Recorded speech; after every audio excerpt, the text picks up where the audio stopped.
first Sunday after my little church hunkered down to weather the COVID epidemic, we did worship differently. We went online.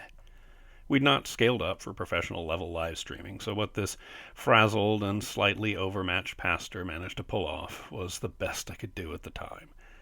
For a couple months, I'd knit together bits and bobs of audio and video in an old, repurposed gaming laptop, cobbling together something that was one part worship and one part podcast.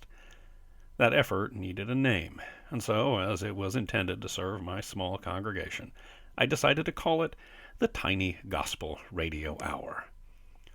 Eventually, layfolk with more innate talent for such things were able to gather what was needed for a better live stream, and the pastor was relieved of that duty, and the Tiny Gospel Radio Hour name was set aside.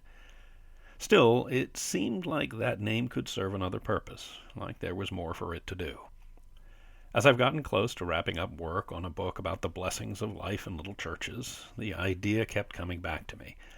"Do something with this," said a little voice, poking and nudging and as insistent as my dog when he really, really wants to go outside and chase chipmunks.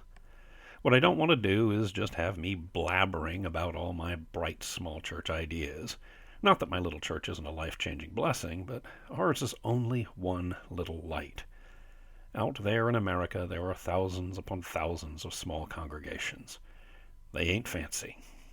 There are 50 souls in a small suburban sanctuary, 25 folks in a small town storefront, 12 souls in an old clapboard church in a valley, 6 folks singing together in the living room of a double-wide, 3 souls sitting in a bar and talking life and Jesus all the way through to closing time. Some go back hundreds of years, and some just came into being. These churches are human scale, intimate and personal and real, and every single one of those gatherings has a story.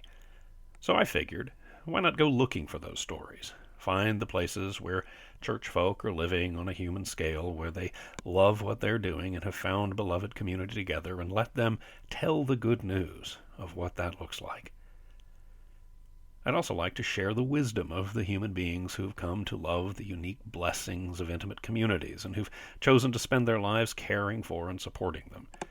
Take all those stories, make sure they're witnessed to and remembered, and share them with folks who might need a little dose of humble church courage and insight.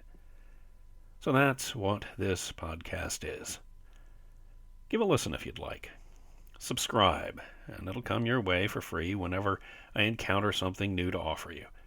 And if you've got a story of gospel goodness you'd like to share, or a little gathering that's been a blessing to you, hey, let's talk.